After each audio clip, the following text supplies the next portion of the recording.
Yes, okay. Wonderful. Okay, so basically I'm going to spend today talking to you about how we built our keyboards and the technology behind them. But I want to get to that by a slightly roundabout route. And I want to tell you a bit about the history of AI. And I hope you'll see why I'm using that as context. So, this was like a statement that we came up with about where we believe technology, particularly consumer technology, is heading.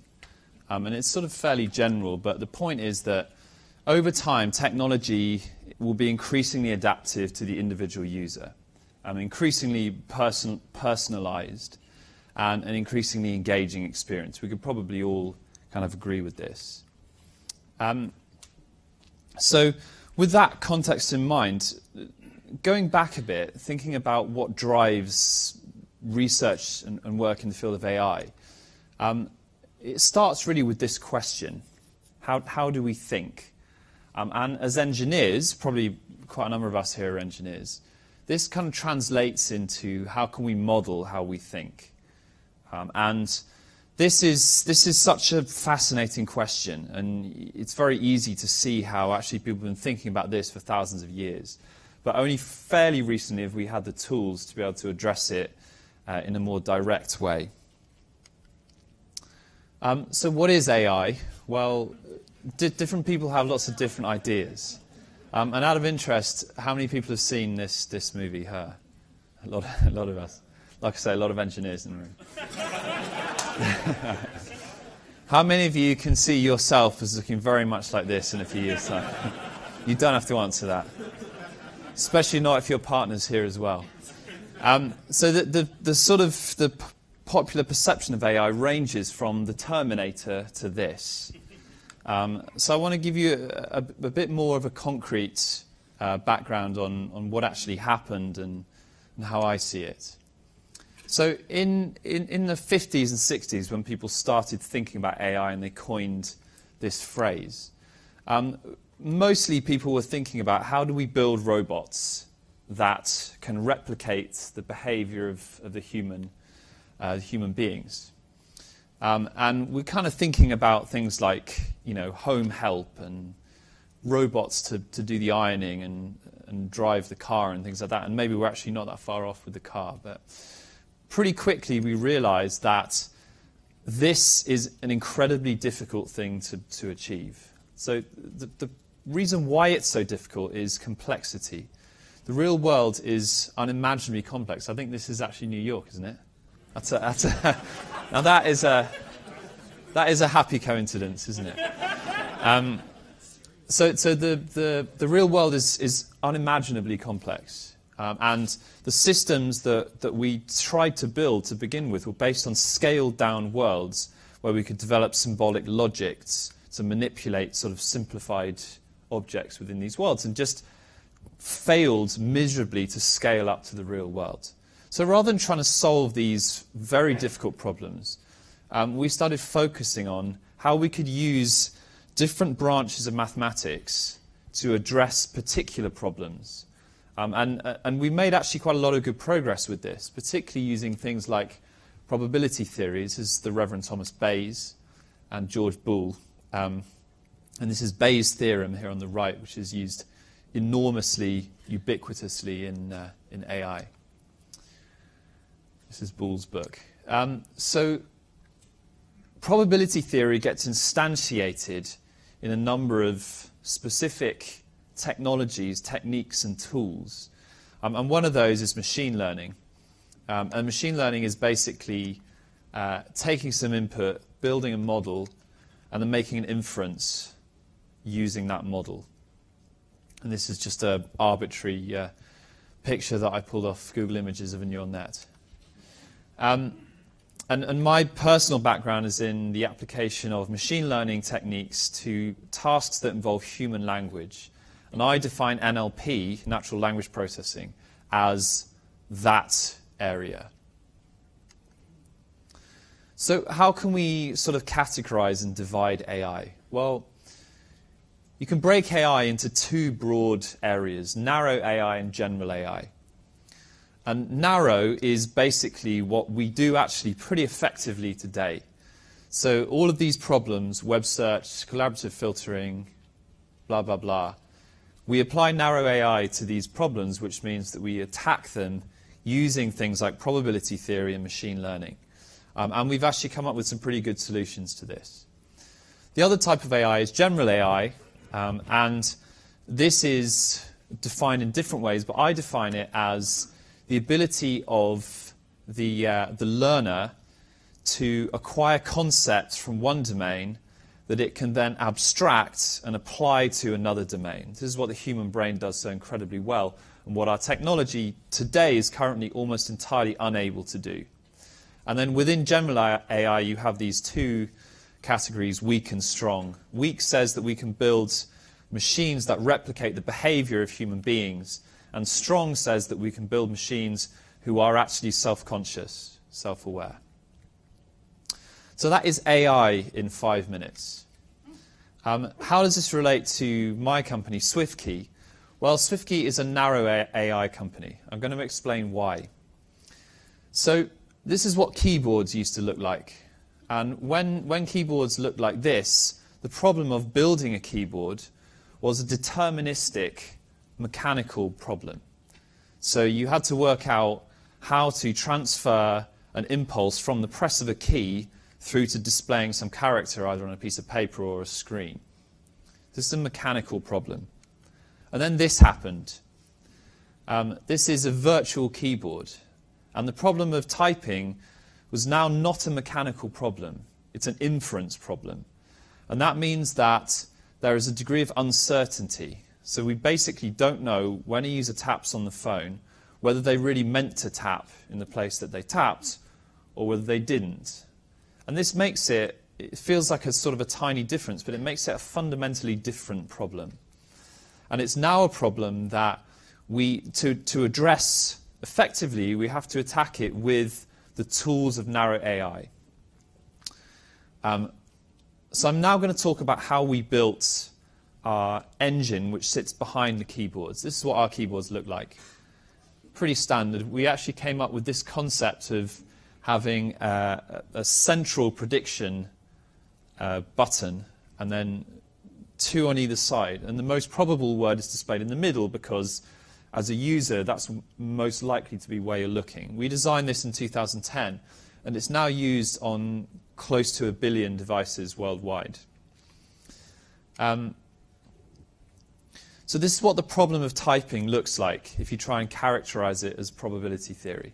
And I'm really going to race through this section because the timing's tight, but we can talk about it afterwards if you want more information. So what's interesting about this is that once you characterize a problem in these kinds of terms, if you can solve this equation, you have a well-motivated way of believing that the solution is actually getting you closer to something that is likely to work well. So there's a lot of assumptions that you make. But then what flows out of this is the features of the system actually come from the mathematical derivation of the problem that you're trying to solve. So the problem here is the probability of a sequence given some evidence that we have from the user and a set of models. Now, an equation like that you can interpret in many different ways. You could think about this as a number of independent probability distributions, and then each of these has a parameter that governs the level of belief. I'll give you an example of that. So we're going to model the language that a user is using. And we're also going to model the way they tap on the screen of the phone. And you can think about these as independent distributions, estimate them both individually, and then bring them together with some parameter that governs your degree of belief in each. Or we could think about this as a number of different types of evidence, a number of different signals, and you can input these into a machine learning tool called a rank preference learner. Or we can think about this as a single distribution and whack a single complex neural network on it and try and train it. Each of these have pros and cons. And we took the first one of these because it's a lot easier and a lot more tractable. So I talked a bit about language modeling. a core part of this problem is to capture the way people use language. And so we built some language model technology that is able to be used on the device. And one of the key insights that we had at the start was that using a language model, you can capture different types of linguistic patterns. So you can capture the background language usage over a wide domain.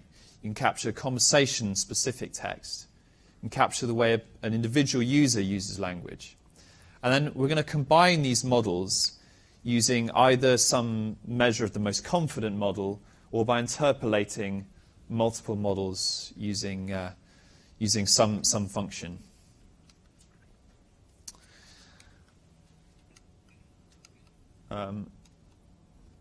We're stuck on language modeling. No, we can't go backwards or forwards. Oh, spooky. AI, yeah. Okay, so what kind of types of language models could we build?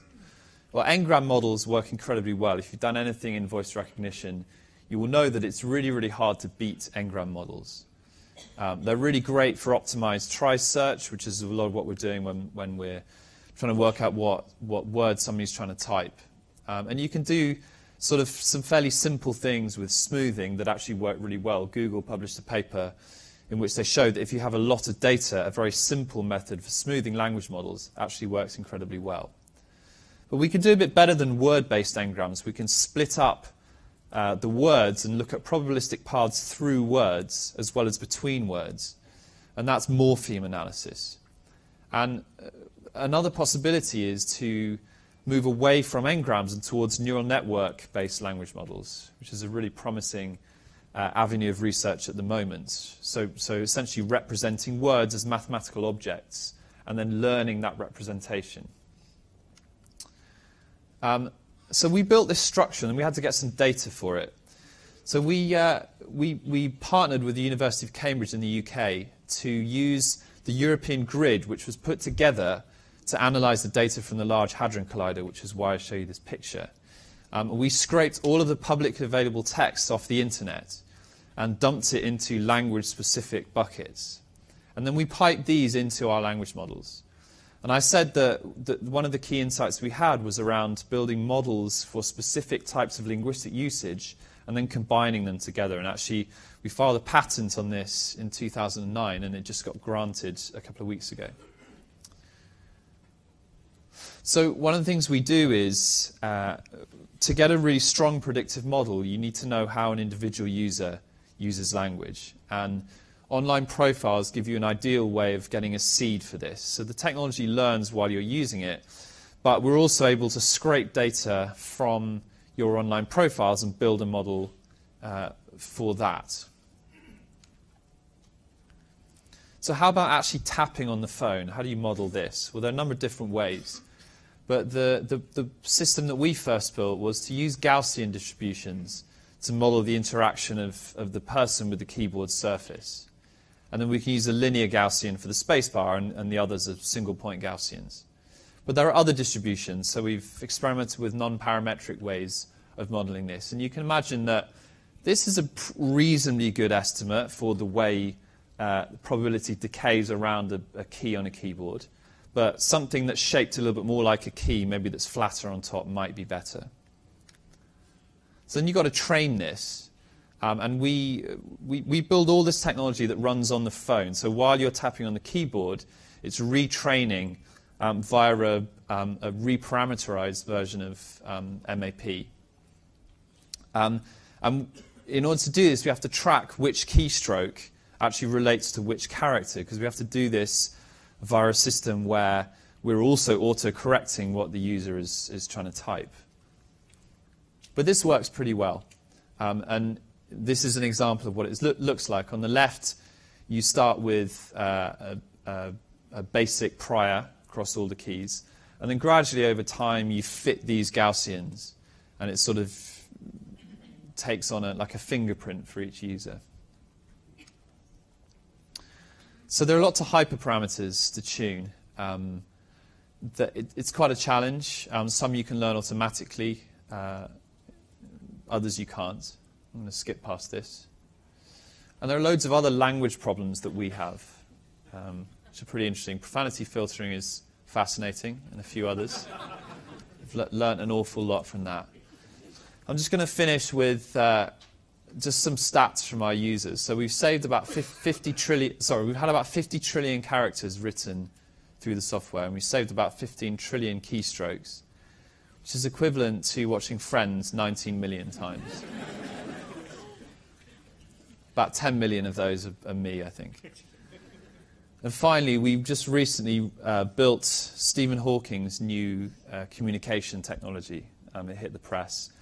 And it was good because this he talked about AI in the context of SwiftKey having built this system, and he said that it was likely that AI would end humanity. And so for us, people often say, well, aren't you just a keyboard company? And this is a good answer to that. You know, Hawking thinks we're going to end the world. Fantastic, thank you.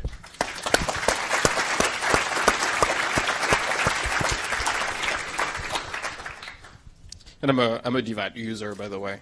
Cool. Although the iOS version had some glitches initially, which I know you can do, but it's gotten a lot better. Apple, yes, yeah. No, it's just a fantastic product.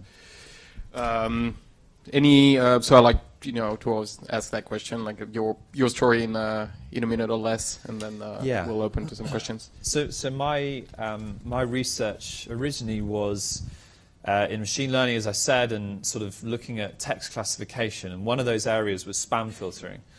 And I built a language model-based spam classifier, which I guess this was 2003 or something. And so it was that original concept that we then adapted to build the first version of the predictive typing tool.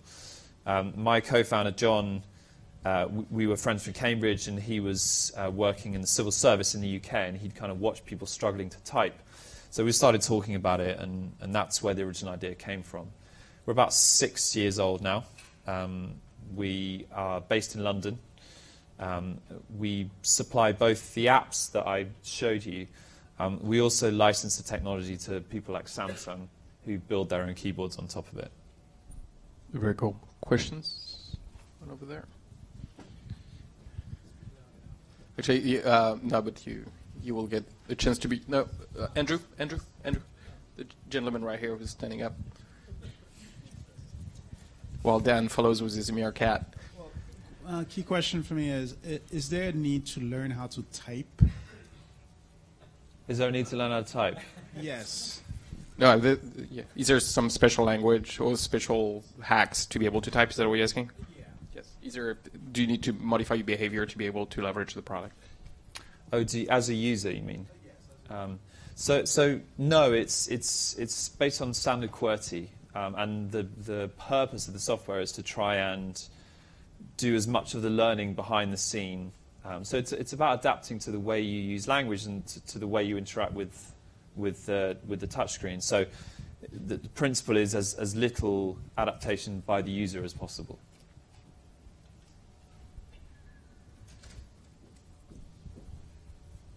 Just curious, with all the input you have from Facebook, Twitter, and whatnot, how did we end up with ducking?